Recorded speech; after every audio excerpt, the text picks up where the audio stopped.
This is Faith Lapidus. And this is Steve Ember with Explorations in VOA Special English. Today we visit one of the most famous theaters in the United States. It is Ford's Theater in Washington, D.C. Ford's Theater is both a happy and sad place. It is happy because it brings music shows and other theater productions to Washington, D.C.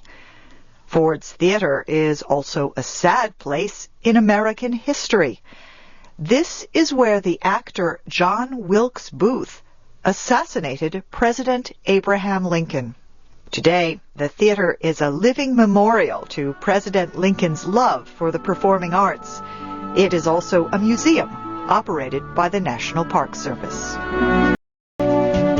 For a few minutes, we would like you to imagine that it is the evening of April 14th, 1865. You are one of the 1,700 men and women who have come to Ford's Theater tonight. You have come here to see a popular and funny play, Our American Cousin. The famous actress Laura Keene has brought her theater company to Washington to perform it. The play will begin in a few minutes. People are walking into the theater to their seats. The inside is bright with candlelight. As we look toward the stage, we see something unusual. To the right and above the stage is a special small area called the State Box. It contains seats that President Lincoln uses when he comes to the theater. For tonight's performance, John Ford, the owner of the theater, has ordered that the State Box be decorated with flags. Near the bottom of the box and in the center is a painting of America's first president, George Washington. President Lincoln likes to go to the theater, but he has not had many chances to attend recently because the nation was involved in the Civil War. 5 days earlier, however, the forces of the southern states surrendered to end the war. People in Washington are celebrating. Tonight, the President and Mrs. Lincoln want to enjoy the funny play performed by Laura Keene and her company of actors. President Lincoln arrives after the play has begun. The actors stop performing, and the people in the theater stand and cheer. The band plays a song to honor the president. Minutes later, the play continues. President and Mrs. Lincoln have invited 2 guests to sit with them in the State Box. They are Army Major Henry Rathbone and Clara Harris. The play is funny, and Mr. Lincoln laughs. He leans forward a little and places his hand on one of the flags to hold it down, because it blocks his view of part of the stage. The actor John Wilkes Booth enters the theater. He is there to kill the president. He strongly believes that killing Abraham Lincoln will stop the Union victory in the Civil War. He believes it might help the southern states renew their efforts to fight the war. The people who work in the theater know Booth well. He is also a friend of John Ford, the owner of the theater. No one stops Booth. He slowly walks up the stairs that circle to the right side of the theater. He stops for a minute and watches the play, and then walks to the closed door of President Lincoln's box.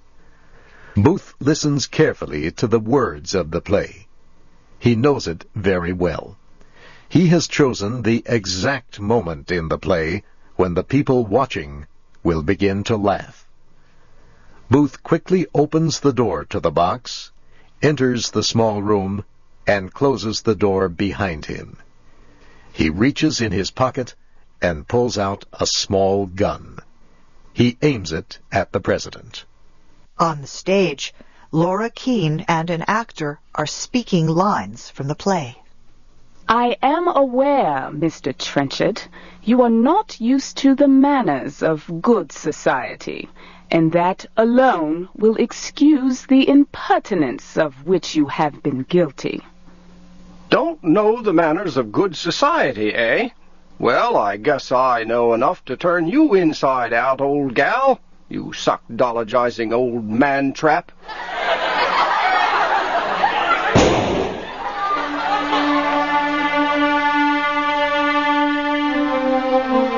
President Lincoln died the next morning. Doctors could do nothing to save his life. Ford's Theater was immediately closed. For a few days, police held Mr. Ford while they investigated the murder of the president. John Wilkes Booth escaped Washington on horseback, but he was found 12 days later in Virginia. He was shot to death when he refused to surrender. 3 months later, Mr. Ford was preparing to reopen the theater. But the powerful Secretary of War, Edwin Stanton, placed troops outside the building and would not permit it to be opened. The government offered to pay Mr. Ford each month for the use of the theater. He had no choice but to accept the money. In August, the War Department began work to change the theater into an office building. In less than 1 year, part of it held War Department information. Another part of the building was the Army Medical Museum. Still another part was the Library of Medicine. In 1866, the government bought the building from Mr. Ford for $100,000. In 1893, a terrible accident took place in the building. 3 floors fell down. 22 government workers were killed. 68 were injured. For many years after that, the government used the building as a storage area. In 1932, it opened a small museum to honor President Lincoln. The National Park Service took control of the building. As the years passed, many people thought it would be a good idea to rebuild the theater.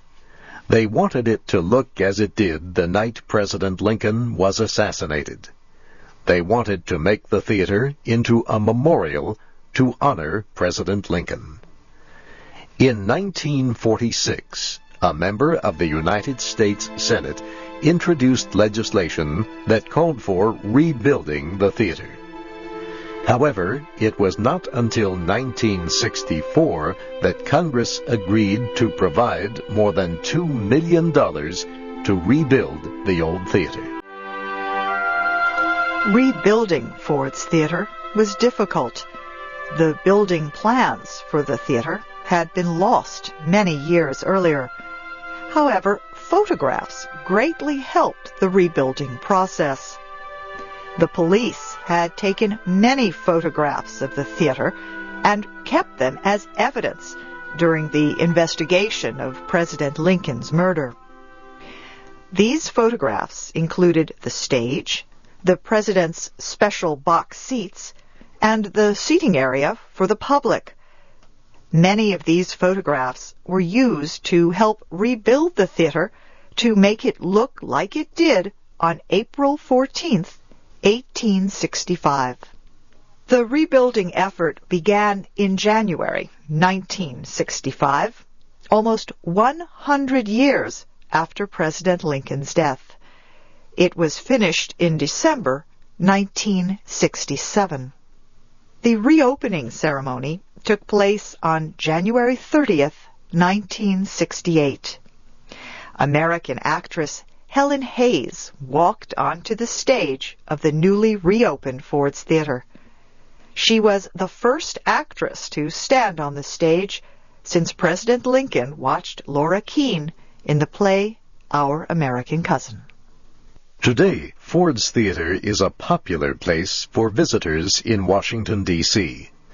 People on holiday come to see the famous theater.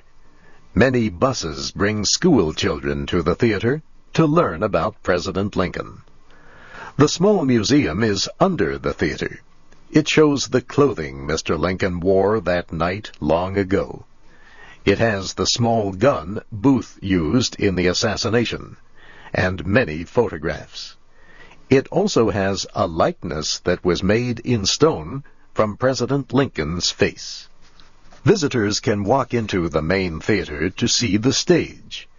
They can sit in a chair for a few minutes and look up at the state box where President Lincoln sat. It is decorated with flags the way it was then. Near the bottom of the box, between the flags, is the painting of George Washington. Experts believe it is the same one that hung there the night of the assassination. Many actors say Ford's Theater is a difficult place in which to perform. Most say they do not look at President Lincoln's state box when they are on stage, but the memory of what happened there is always present. A new musical play is opening at Ford's Theater March 25th. Children of Eden will be performed until June 6th.